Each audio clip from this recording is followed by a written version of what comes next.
네, 오늘 예배 나오는 모든 청년 여러분들 환영합니다. 우리 옆 사람과 인사하겠습니다. 당신은 소중한 사람입니다.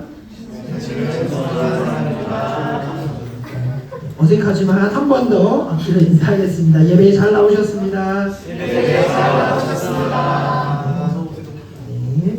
네.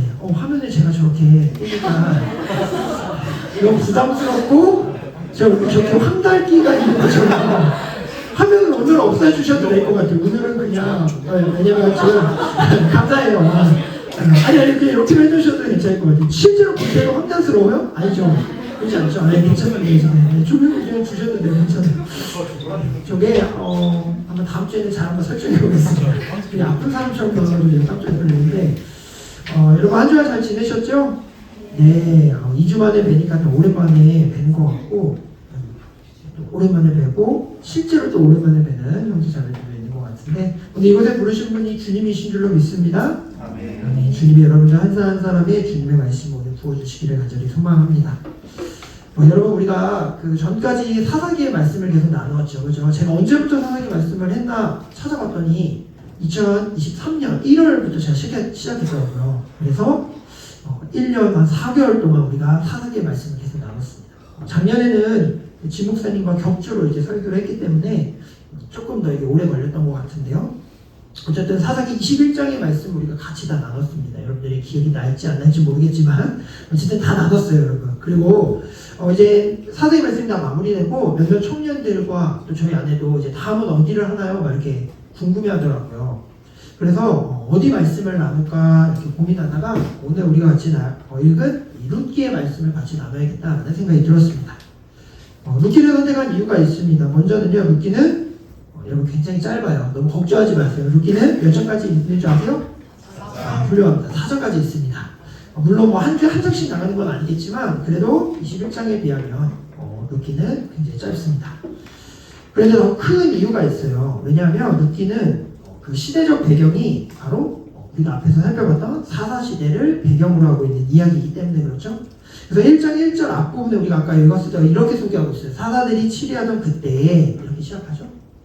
그러니까 이스라엘의 가장 어두웠던 시기 하나님의 풍요의 땅에서 풍요를 누리지 못하고 우상을 섬기며 아주 빈곤하게 힘들게 흉측하고 끔찍한 모습으로 신앙이 변질되었던 그 사사시대가 근데 이 룻기의 배경이기 때문에 우리가 이것을 연결해서 보면 더 좋겠다라고 생각이 듭니다. 특별히 여러분 이 사사시대의 암흑 가운데서 이 룻기의 책은 사사기는 굉장히 암울하게 이야기가 끝났다면 이 암울한 배경 속에서도 하나님의 한 줄기 빛이 여전히 비추고 있었음을 이 룻기를 통해서 확인할 수 있습니다. 그래서 이 룻기는 이제 우리가 앞으로 살펴보겠지만 끝까지 보면 굉장히 소망이 있고 아름다운 이야기를 우리가 같이 확인하게 될 거예요. 특별히 룻기의 주인공인데 특별히 사사시대에는 여인들이 굉장히 안 좋고 뭔가 안 좋은 일이 생기고 참혹한 끔찍한 일들이 많이 있었잖아요. 그렇죠? 물건처럼 다루어지고 폭력과 여러 가지 공격을 당하며 힘없이 죽어갔던 사사시대의 여인들이라면 이 룻기의 주인공은 여인입니다. 그리고 이 여인들을 또 이 어머니 시어머니 나오미를 통하여서 이 여인들을 통하여 새로운 역사가 시작됨을 볼 수가 있죠. 그래서 사사기를 넘어서 이 룻기의 말씀을 통하여서 우리가 좋은 은혜로운 하나님의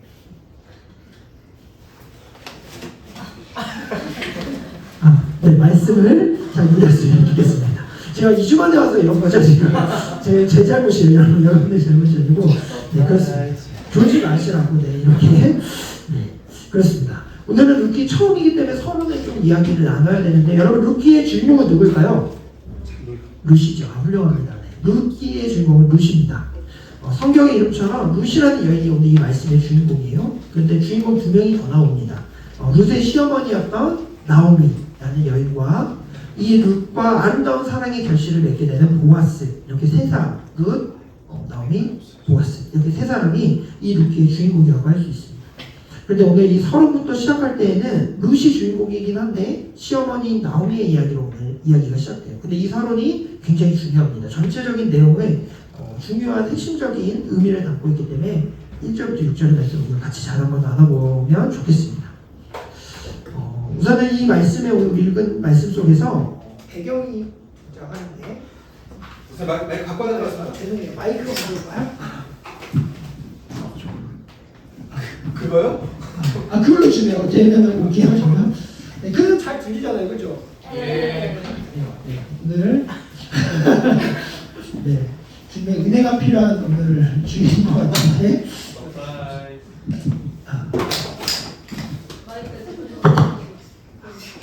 네, 감사합니다.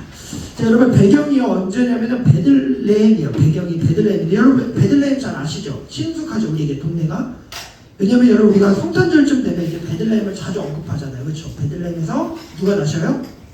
예수님이 태어난 고향이 바로 베들레헴입니다. 또 베들레헴에서 탄생한 아주 유명한 왕이 있어요. 우리가 다 알고 있습니다. 두 글자입니다. 왕이요 왕. 다윗이죠. 다윗. 그렇죠. 다윗이 이 베들레헴에서 태어납니다. 그러니까 이 베들레헴이 굉장히 유명한 동네인데요. 오늘 이 루키서에 등장할 때만 하더라도 아직은 그렇게 알려지지 않은 시골 아주 작은 촐랑 마을에 불과했습니다. 그런데 여러분 이 베들레헴이요. 오늘 등장 인물들이 나오는데 엘리멜렉이라는 한 사람이 살았어요. 엘리멜렉이는 이 뜻을 이름의 뜻을 풀어보면 나의 왕은 하나님이십니다 이런 뜻이에요. 그러니까 이 사람은 굉장히 신앙이 있었던 사람이었겠죠. 그리고 그 아내인 나오미 역시도 이름의 뜻이 희락, 기쁨 뭐 이런 뜻이에요. 그러니까 이 부부는 신앙의 부부였고 그 부부에게는 말론과 기련이라는 두 아들이 있었어요. 이렇게 베들레헴에 살았는데 문제는 이 베들레헴에 이제 흉년이 든 거예요. 흉년. 여러분 오늘날은 우리가 흉년이라고 하면 크게 와닿지가 않죠, 그죠? 요즘은 우리가 아주 풍요로운 시대를 살고 있잖아요. 굶는 사람 있어요? 다이어트 하려고는 굶을 수 있겠죠. 그러나 진짜 없어가지고 뭐 굶고 이런 사람은 요즘 많이 없단 말이에요, 그죠? 오히려 음식물 쓰레기가 막 넘쳐나는 이런 시대에 흉년이다 이러면 우리에게 뭐 와닿지가 않잖아요, 그죠? 뭐 흉년인가 보다 뭐 이렇게 할 텐데 그렇지 않아요. 당시 고대 사회에서는 흉년은 재앙에 가까웠습니다. 재앙에 가까웠어요. 지금처럼 기술과 여러 가지 것들이 발달하지 않았던 시대이기 때문에 이렇게 자라고 키우고 해서 먹어야 하는데 이 식량이 없다. 흉년이 들었다. 죽음과 직결되는 거예요. 그래서 여러분 그 마시모 몬타나리라는 작가가 계시는데 이 작가가 유럽의 음식 문화라는 책을 썼는데 당시 11세기 유럽에 흉년이 들었었대요. 근데 그때 당시의 내용을 이렇게 설명하는데 제가 한번 읽어드릴게요. 잘 귀를 기울여보세요. 제가 오늘 PPT를 못 준비했는데 이 사람이 11세기 유럽의 흉년을 이렇게 설명하고 있어요. 기근이 전 세계에 퍼져서 전 인류를 죽음으로 몰아넣을 기세다. 식량 부족은 모든 사람들을 뒤덮었다. 부자들이나 제법 살만한 사람들도 가난한 사람들과 마찬가지로 굶주림으로 핏기가 없게 되었다. 그러는 동안 네발 짐승과 새들을 다 잡아먹고 나서 사람들은 끔찍한 배고픔에 사로잡혀 죽은 짐승 고기를 비롯해서 아무 고기나 먹고 그 외에 어떤 더러운 것도 다 먹어치웠다. 기아의 광짐은 인육을 먹도록 만들었다. 약한 자들은 힘센 사람들에게 잡혀서 몸이 절단되고 불에 구워졌다. 과일 한 개나 계란 하나로 아이들을 으슥한 곳으로 꼬여서 죽인 다음에 그 아이를 먹어버렸다. 식인 풍습이 정상적인 관습인 것처럼 어떤 사람은 시장에서 인육을 팔았다. 그 사람은 체포된 뒤에도 자신의 죄를 부인하지 않았고 결국 화형에 처해졌다. 그런데 그 화형에 처해졌던 시체를 땅에 묻었더니 다른 사람들이 와서 그것 또한 파서 먹어버렸다. 여러분 이게 그 흉년이 들었던 한 시대를 설명하고 있는 거예요. 그러니까 여러분 흉년이라고 하면 얼마나 끔찍한 지금 재앙이 이 땅 가운데 임했다는 것이 이제 느껴지죠. 단순히 먹을 게 없어서 한 며칠 굶어야지 이게 아니고요. 정말 막 죽어가고 생계의 진짜 위협을 느끼는 거예요. 근데 이런 흉년이 우리 이 지금 성경 말씀에 베들레헴 땅에 흉년이 들었다라는 것이죠. 그러니까 죽음과 맞닿은 아주 생존에 심각한 문제가 발생했어요. 그래서 이 엘리멜렉이 이제 걱정을 하는 거죠. 내 가족과 아내와 두 아들들이 이제 죽게 되었네. 죽을 수도 있는 위기에 지금 처했기 때문에 그 고향을 떠나기로 결정합니다. 그래서 간 곳이 어디냐면 이방 지역인 모압 지역으로 떠나요. 그래서 그곳에 잠시 머물러서 그곳에서 우리 가족들을 좀 먹어 살려야겠다라고 하죠. 그래서 1절을 보면 거기 뭐 거류하려고 하였다 이렇게 말씀이 나와요. 근데 여러분 2절 성경책 갖고 계신 분들은 2절을 보면 2절에는 끝부분에 뭐라고 말하냐면 거기에 살더니라고 이렇게 말합니다. 그러니까 엘리멜렉이 가족이 흉년을 피해서 모압 이방 땅으로 갔는데 거기서 잠시 머물러야지 했는데 와보니까 괜찮은 거예요. 그 땅이 가나안과는 달리 물도 풍성하고 먹을 것도 많은 거죠. 가족들이 더 이상 배고파 할 일이 없어 보이는 땅인 거예요. 그래서 엘리멜렉이 그곳에 짐을 풀고 아예 살기로 정착하기로 한 것입니다. 이제 주인공이 나오미니까 나오미 입장에서 한번 생각해 볼게요. 아마 남편을 따라서 자신의 고향을 떠나 모압이라는 땅에 왔습니다. 이 모압 생각보다 괜찮았을 거예요. 그리고 이전보다 형편도 더 좋아졌어요. 남편 엘리멜렉이 이곳에 짐을 풀었을 때 나오미도 이제 괜찮다. 이제는 우리가 좀 살만해질 것 같아 라는 기대를 가졌을 것입니다. 이제는 굶어 죽지 않고 우리 가족이 잘 살 거라고 기대했을 것인데, 그런데 기대와 달리 얼마 지나지 않아서 사랑하는 그 남편 엘리멜렉이 죽게 되죠. 여러분, 나오미는 아마 그 하늘이 무너지는 것 같은 그런 마음의 슬픔을 경험했을 것입니다. 지금도 사랑하는 배우자가 떠난 슬픔이 사람이 겪을 수 있는 가장 큰 슬픔 중에 하나라고 말하는데, 당시에 여인이 남편 없이 살아가는 것은 더 큰 어려움이 있던 시대에 상실의 슬픔이 너무나 컸을 거예요. 한순간에 과부가 된 거죠. 그런데 여러분, 그녀는 삶을 포기할 수 없었습니다. 왜냐하면 두 아들이 있잖아요. 그죠? 아마 그때는 조금 어렸었던 것 같아요. 두 아들을 키우고 그 아들들을 위해서라도 다시 아마 힘을 냈을 것입니다. 나오미는 이방 땅에서, 우리 고향도 아니고 이방 땅에서 과부로서 두 아들을 키워내는 거 쉽지 않았겠죠. 그렇죠? 너무나 어려웠겠죠. 그러면서 두 아들을 아주 잘 키워내서 그 모압 땅의 여인들에게 장가까지 보냅니다. 남편은 떠나보냈지만 이제 아들들도 다 장성했고 며느리들도 생겼어요. 그래서 가정이 조금 안정화가 돼가고 있어요. 이제 손자들도 태어날 것을 기대하며 다시 한번 소망을 가져봤겠죠. 이곳에서 우리가 잘 살 수 있겠구나. 그런데 모압에 정착한 지 딱 10년이 되던 해에요.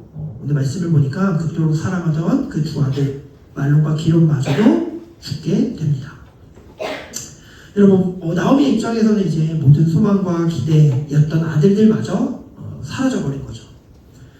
베들레헴에서 떠나왔었던 그 네 가족 중에 3명의 식구가 다 떠나가고 이제 혼자만 남아버린 거예요. 고향을 떠나 힘겨운 삶을 여태 걸어왔는데 남편도 잃고 두 아들들도 잃고 이제 홀로 과부가 된 것입니다. 여러분, 지금은 이제 여성들이 혼자여도 너무 잘 살잖아요. 그죠? 일도 하고, 오히려 남자들은 이제 결혼을 안 하면 점점 갈수록 조금 뭔가 피폐해지고 좀 안쓰러워지는 면이 없지 않아 있겠지만, 여성들은 가면 갈수록 또 본인들 혼자서도 잘 지낸다고 이렇게 하는데, 여러분, 근데 당시 사회에서 여자 혼자 사는 것, 특별히 남편이 죽고 과부로 산다는 것은 삶을 영위하기가 너무나 어려웠어요. 과부들에게는 모든 기회가 다 차단되고 그들은 굉장히 극빈층에 속해서 어렵게 살아갈 수밖에 없었어요. 그래서 이스라엘에서 약자를 말할 때 꼭 누구를 말해요? 나그네와 고아와 과부. 그렇죠? 이 세 명을 말하는 이유는 이들은 누구의 도움이 없으면 살 수 없는 존재였다라는 거예요. 그러니까 너무나 극히 약하고 극히 도움이 필요한 존재들이 되는 거죠. 그러니까 모든 것을 잃어버린 나오미는 이제 이런 과부가 된 거고 너무나 딱한 인생이 된 것이죠. 모든 가족들이 죽었고 이제 혼자 이방 땅에 남겨진 아주 불쌍한 여인이 된 것입니다. 여러분, 그래서 이 나오미의 이 이야기를 쭉 살피면서 오늘 1절부터 6절의 말씀을 가지고 많은 이들이 질문해요. 나오미는 왜 이렇게 비참한 인생을 살게 되었을까? 분명히 나오미와 엘리멜렉은 신앙인이었다고 했잖아요. 그렇죠? 믿음의 가정이었는데 왜 이렇게 하나님의 신앙하는 이 집안이 이렇게 몰락하게 되었을까? 왜 이들이 이런 아픔, 진짜 말할 수 없는 고통, 이런 것들을 감당해야 될까? 이들이 당하는 고통의 이유는 무엇일까? 이런 질문들을 사람들이 던지기 시작했습니다. 그러면서 많은 이들이 이렇게 된 이유에 대해서 남편 엘리멜렉에게 잘못이 있었다라고 이렇게 생각해요. 그리고 이전에는 많이 이렇게도 설교도 하고 이렇게 많이 생각했죠. 왜 그런가 하면은 이스라엘 백성들은 하나님이 약속한 가나안이라는 땅에 머물러 있어야 되는데 그 땅을 이들이 떠났기 때문에 그 떠난 것에 대한 심판을 받은 것이라고 이렇게 이야기하는 것이죠. 하나님 말씀에 순종하지 않았기 때문에 이런 아주 처참한 저주의 고통을 당하게 됐다. 이렇게 설명하는 것입니다. 여러분, 어느 정도는 일리가 있을 수 있다고 저도 생각은 해요.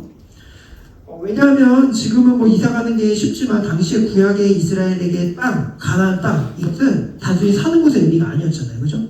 그 땅은 하나님이 그들에게 가라고 하신 하나님이 통치하시는 하나님의 나라를 상징했습니다.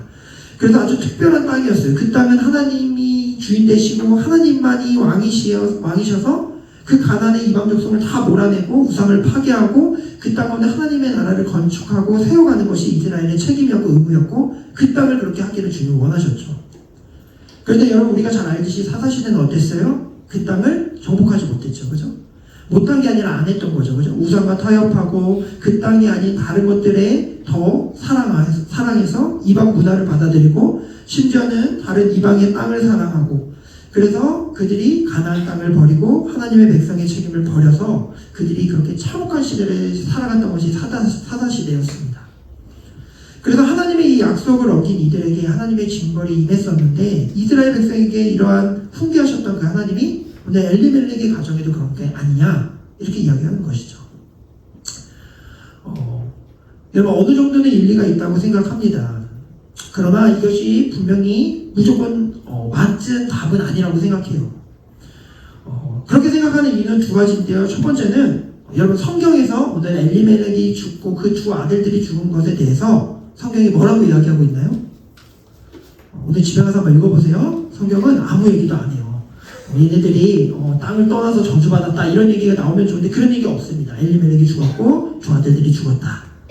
죽은 이유에 대해서 침묵하고 있어요. 성경에서는. 가정에 임한 심판에 대해서 얘네가 왜 고통을 당했는지 성경이 이야기하고 있지 않다는 거예요. 침묵하고 있어요. 이 말은 엘리멜렉의 결정이 분명 잘못이긴 했지만 이 잘못이 이 가정에 임한 고통과 아픔이 엘리멜렉의 잘못 때문에 일어난 벌이라고 우리가 단정 지을 수 없다는 거예요. 그 사람이 죄 때문에 이 가정이 이렇게 망했어라고 말하기에는 이것은 성경적으로 아무 얘기를 해주고 있지 않기 때문에 우리가 그렇게 판단하기 어렵죠. 그리고 또 한 가지는 사실 우리가 이 상황이라고 할지라도 여러분 이렇게 우리가 할 수 있을까라는 거예요. 하나님의 징계는 분명히 있을 수 있지만 여러분 제가 만약에 엘리멜렉이었다면 저는 가나안에 가만히 있을 수 있었을까 생각을 해봤어요. 여러분들이라면 여러분이 지금 당장 굶어 죽게 생겼어요. 상상해보세요. 여러분들이 가정이 생겼습니다. 사랑하는 남편, 사랑하는 아내, 토끼 같은 자녀들이 있어요. 근데 지금 막 굶어 죽어가고 있어요. 그럼 여러분 그 땅에 계속해서 남아있을 수 있어요? 남아있을 수도 있겠죠. 저는 안 돼요. 저는 못할 것 같아요. 저는 옮길 것 같아요.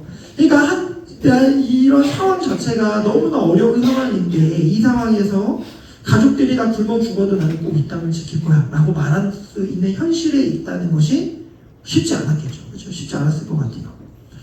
그리고 무엇보다 하나님께서 내가 그렇게 떠났다고 하여서 그 집안을 다 풍비박산 내고 아들 죽이고 남편 죽이고 하실 그런 하나님이실까? 라고 생각해 봤을 때 하나님도 결코 그럴 분은 아니라는 것이죠. 그러니까 성경도 얘기하지 않고 또 우리가 생각했을 때도 우리 하나님은 그런 분이 아니시기 때문에 이 나오미가 당하는 고통에 대해서 우리가 쉽게 결론을 내기 어렵다는 거예요. 고통을 원인을 우리가 말하기가 어렵다라는 것이죠. 여러분 우리에게 임하는 고통의 문제는 늘 설명하기 어렵죠. 그죠?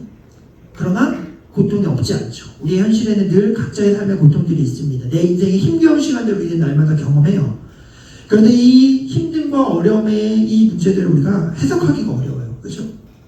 왜 이렇게 됐을까? 해석하기 어렵습니다. 그래서 어떤 학자가요 이렇게 얘기했어요. 굉장히 맞는 이야기 같아요. 엄밀히 말하면 고난, 고통이라는 이 문제는 하나님에 대한 신앙을 가진 사람들에게 문제가 된다라고 이렇게 얘기했어요. 좀 어려운 말 같은데 무슨 이야기인가 하면 무신론자들, 하나님을 믿지 않는 사람들도 고통을 당해야 안 당해요? 당하죠. 그죠? 어려움을 당하죠. 갑자기 가정이 어려워지거나 관계가 깨지거나 사랑하는 사람과 이별을 하거나 여러 가지의 어려움들을 무신론자들도 당하는데 그들은 그런 고통을 당할 때 어떻게 생각해요? 불합리한 세상 때문에 이렇게 됐다. 혹은 내가 운이 안 좋았다. 내 상황이 불공평해서 이렇게 됐어. 내 조건이나 내 이 모든 상황이 만족스럽지 않아서 이렇게 됐어. 라고 여기죠. 근데 여러분 문제는 뭐예요? 우리가 문제죠. 그죠? 우리 신앙인이 문제잖아요. 하나님은 선하신데 그 능력 쓰신 하나님은 어떻게 내 인생에 이런 일을 일으키실 수가 있나? 그죠? 하나님은 신실하시다고 하시는데 어떻게 내 삶에 이런 고통이 찾아올 수 있는가? 하나님의 능력이 있다는데 어떻게 나의 이런 삶의 문제를 막아주시지 않는가? 이게 우리에게 진짜 문제가 되는 거잖아요. 그죠? 우리가 그래서 신앙인은 이 고통이 우리에게 진짜 문제고 고민이고 걱정이 되고 이것을 풀 수 있는 방법이 없어서 우리가 늘 고민하게 되는 것이죠. 여러분, 우리에게 임하는 이런 고통의 문제들이 있을 것인데, 여러분, 우리 어떻게 해야 됩니까? 우리에게 삶의 고통들과 아픔과 다 어려움들이 있잖아요. 이해가 되든 안 되든 우리 삶의 현실에서 고통과 고난은 실제이고, 어쩌면 지금 오늘도 이 자리에 나와 있지만 인생 가운데 힘겨운 시간들을 통과하고 있을 형제자매들이 있을 텐데, 우리 그걸 어떻게 하라는 것인가? 뭐 어떻게 해야 됩니까? 오늘 성경의 나오미는요, 그 답을 알려주고 있습니다. 오늘 룻기서는 이 고통으로 가득한 사사시대 가운데에 우리가 나아가야 할 방향을 오늘 설명해주고 있어요. 여러분, 오늘 성경의 나오미가 당한 이 고통, 남편이 잃고 두 아들들이 떠난 이 고통의 원인에 대해서는 설명하고 있지 않죠, 성경이? 왜냐하면 이 고통의 원인을 밝혀내는 것보다 더 본질적으로 중요한 것이 있기 때문이에요. 고난과 고통 속에 그 원인을 알아내는 것보다 더 중요한 것이 있다는 거예요. 신앙인으로서 그 고통 가운데 반응해야 할 모습이 있다는 것을 성경은 그거에 더 관점이 있는 거예요. 여러분, 나오미는 이 절망적인 상황 속에 어떻게 합니까? 오늘 6절 말씀인데요. 6절 말씀 우리 같이 한번 읽어보겠습니다. 함께 읽겠습니다. 시작. 그 여인이 모압 지방에서 여호와께서 자기 백성을 돌보시사 그들에게 양식을 주셨다 함을 듣고 이에 두 며느리와 함께 일어나 모압 지방에서 돌아오려 하여. 나오미가요, 그 이방 땅 모압 땅에서 고통과 슬픔의 자리에 있을 때 소식을 들어요. 어떤 소식을 듣는가 하면 여호와께서 자기 백성들에게 양식을 주셨다라는 소식을 듣죠. 내 고향 가나안 땅에 여호와께서 하나님의 백성들을 돌보시고 양식을 주셨다라는 소식을 듣습니다. 그리고 나오미가 결정해요. 베들레헴으로 돌아가야겠구나 라고 결정하죠. 그래서 나오미는 돌아갑니다. 여러분, 고통과 고난의 문제 속에서 오늘 분명하게 우리가 알 수 있는 사실 한 가지는 그녀가 겪는 고난과 문제, 그것들을 왜 일어나는지 우리는 알 수 없지만 분명하게 성경이 말하고 있는 것은 그녀가 그 고난의 문제 속에서 하나님께로 돌아가기로, 하나님의 약속의 땅으로 돌아가기로 결정했다라는 것이에요. 다시 하나님의 뜻대로 방향을 설정했다라는 것이죠. 다시 하나님 앞에 서기로 결단했다라는 것입니다. 고통과 고난의 이유가 정확히 뭔지 알 수 없지만 그 시간 속에서 분명하신 그 하나님을 붙잡았다라는 거예요. 하나님께서 그 백성들을 돌보시고 양식을 주시는 분, 그분만이 우리를 살리시는 분이라는 그 하나님을 그 고통 가운데서 다시 확인하게 됐다라는 것이죠. 그러니까 고통이 그녀가 하나님을 보게 하는 어떤 통로가 되었다라는 것입니다. 여러분, 베들레헴이라는 이 지명의 이름의 뜻이 있어요. 뭐와 뭐가 합쳐졌는데요. 베이트라는 빵, 떡이라는 단어와 그 다음에 레헴이라는 집이라는 뜻이 합쳐졌어요. 그러니까 베들레헴의 뜻은 뭐예요? 빵집, 떡집 이런 뜻이에요. 빵집, 떡집. 이 베들레헴의 빵집, 떡집이라는 뜻을 가졌어요. 뭐예요? 풍부해야죠. 그렇죠? 떡이 있어요. 떡집이니까 떡이 있고 빵이 있고 이런 풍부한 동네라는 의미를 가지고 있어요. 그런데 여러분, 이렇게 이름처럼 먹을 것이 풍성해야 할 이곳에 어떻게 된 거예요? 흉년으로 텅텅 빈 게 된 거죠. 그죠? 떡과 빵이 사라진 거예요. 떡이 있어야 할 집에 떡이 없어진 것이죠. 진정한 떡이 있어야 할 그곳에 떡이 사라진 거예요. 흉년이 들었어요. 재앙이 임한 것입니다. 여러분, 예수님께서 요한복음에서 이렇게 이야기하셨어요. 요한복음 6장 35절 말씀인데 우리 같이 한번 읽게요. 시작. 예수께서 이르시되 나는 생명의 떡이니 내게 오는 자는 결코 죽지 아니할 터이요 나를 믿는 자는 영원히 목마르지 아니하리라. 그다음에 예수님이요, 나는 떡이다 이렇게 말씀하셨었어요. 신약에 생명의 떡이다 라고 말씀하시죠. 사실 여러분, 이 베들레헴의 재앙은요, 먹고 살 떡이 없었던 게 진짜 재앙이 아니었어요. 그 땅의 진짜 재앙은 생명이시고 구원이신 하나님이 없었다는 게 그들에게 진짜 재앙이었어요. 그들의 삶의 현실과 고통 그 자체도 문제였지만 그 땅의 진짜 고통은 하나님이 없는 영적 가난이 그 가운데 있었기 때문에 그 땅이 재앙이었던 것이에요. 흉년보다 더 심각한 문제는 그들 가운데 하나님이 없는 인생으로 살아갔기에 그 땅이 진짜 떡이 없는 떡집이 됐던 것이죠. 여러분, 오늘 이 말씀을 통하여 하나님이 우리에게 하시는 말씀은 그것이에요. 여러분, 우리의 삶에도 고통과 고난의 문제들이 늘 찾아옵니다. 때로는 우리 삶에 무기력함이 오죠. 또 경제적인 어려움을 당할 수도 있어요. 미래의 불확실함 때문에 우리가 막막하고 관계에 어떤 고단함이 있고 매일매일 우리의 삶에 힘겨운 땅을 우리가 걸어가고 있습니다. 실제로 제가 이제 리더들한테 기도 제목을 받아보면 요즘 기도의 제목이 진짜 해줘야 될 기도하고 만나야 할 청년들이 너무 많음을 봅니다. 너무 어려운 시간들을 보내고 있는 청년들의 모습들을 제가 확인해요. 그럼 너무 마음이 무겁고 실제 그런 삶을 살고 있는 청년들은 얼마나 힘들겠어요. 그런데 여러분 가장 힘든 것이 무엇입니까? 왜 내 삶에 이런 고통이 일어났는지, 왜 나는 이런 지금 시간을 보내야 하는지, 나는 왜 이런 문제가 나에게 일어났는지, 왜 내가 서 있는 그 땅은 이렇게 척박하고 가난하고 힘들어야 하는지 다 설명하고 이해할 수가 없다라는 게 우리가 너무 힘든 것이죠. 답답한 것이죠. 하나님이 말씀하시는 그 신앙의 땅 안에 내가 서 있는데 왜 내 삶에 떡이 없는지, 풍성함이 없는지, 이것이 우리에게 힘든 것이죠. 하나님은 우리에게 답을 알려주고 계십니다, 여러분.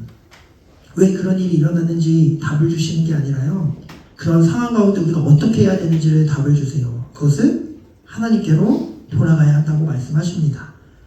왜냐하면 하나님이 우리의 진짜 떡이시기 때문에 그래요. 자기 백성을 돌보시는 주님께서 내가 생명의 떡이라고 말씀하시면서 너에게 줄 수 있는 진짜 떡은 나라고 말씀하시기 때문에 그렇습니다. 예수 그리스도를 소유해야지만 우리의 인생의 고통과 고난의 문제들이 해석되고 이해되지 않더라도 가난한 우리의 심령이 다시 부유해질 수 있다고 주님은 말씀하고 계시는 것이에요. 우리에게 진짜 양식을 주님은 주실 수 있다고 지금 말씀하고 계시는 것입니다.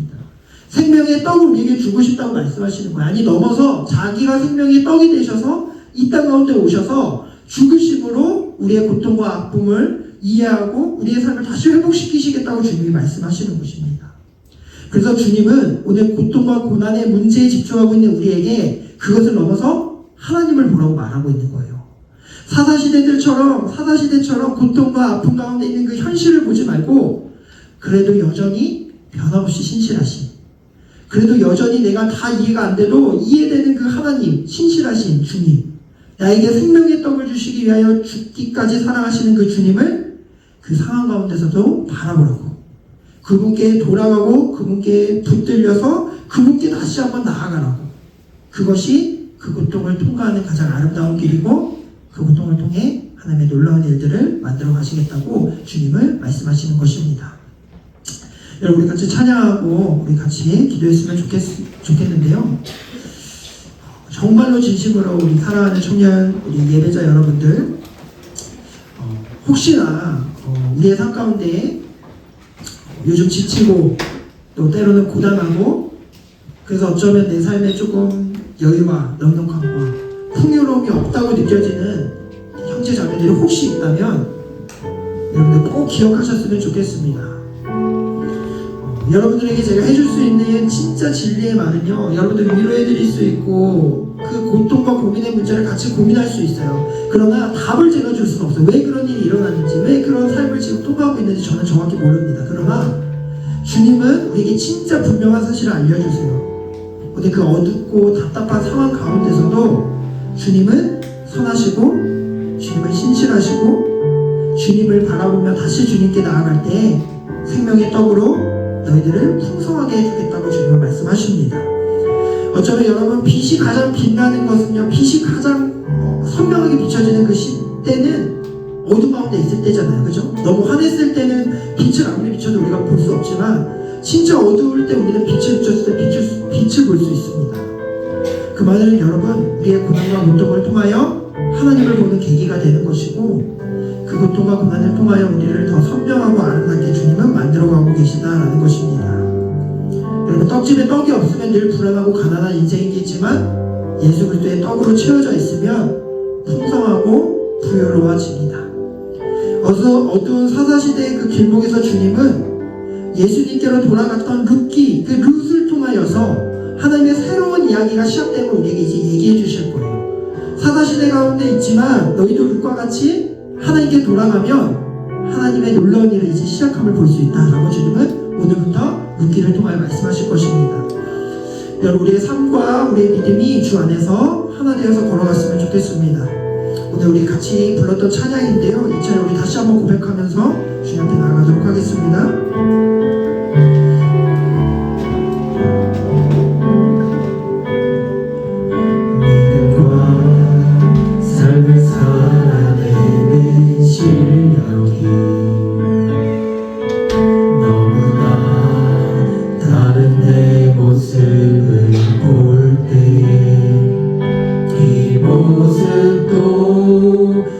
누가 살아가실까 자신 없는 내 모습 그저 주님 앞에 있네 나 같은 자도 사랑하여 주시고 한 번도 나를 떠나지 않으셨네 아픔 속에 주를 잡게 여긴 나 꾸짖지 않으시고 내 손 잡아주시네 오직 주님 안에 두려움 없네 고난을 통해 날 만드시는 믿네 주님만이 내 모든 것 되시네 주의 강한 손 날 붙드시네 오직 주님 안에 소망이 있네 내 삶을 통해 영광 받으신 주님만이 내 모든 것 되시네 주의 선하신 나 노래하며 다시 한번 고백합시다 믿음과 삶을 살아내신 너무나 다른 내 모습을 볼 때에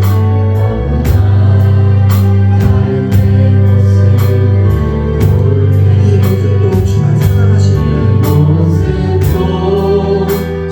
사랑하시는 자신 없는 내 모습 그저 주님 앞에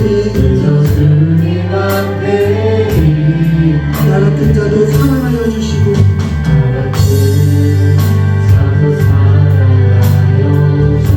한 번도 나를 떠나지 않으셨네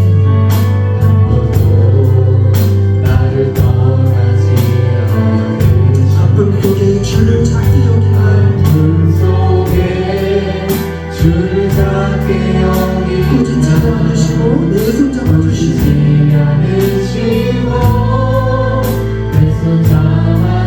이름으로 고백합시다 오직 주님만에 오직 주님만에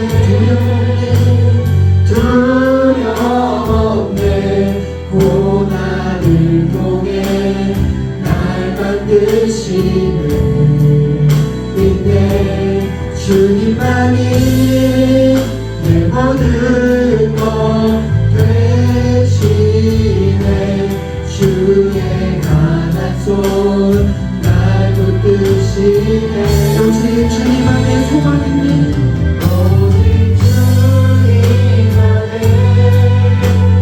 소망 내 삶을 통해 영광 받으실 주 주님만이 내 모든 것 되시네 주의 선하신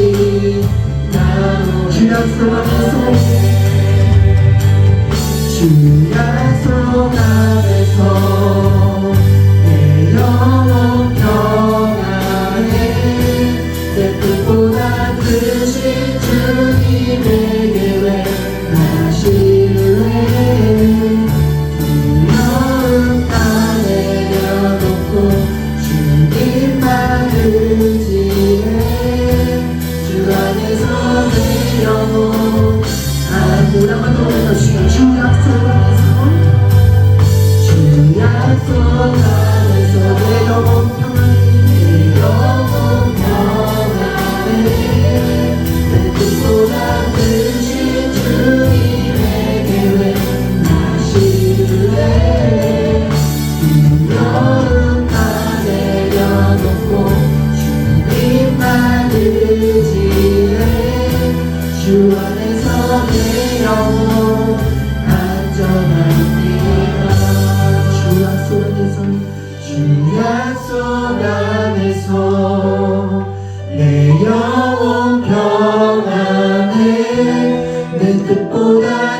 되신 주님에게 왜 나실래 두려움 다 내려놓고 주님만 의지해 주 안에서 내 영혼 안전합니다.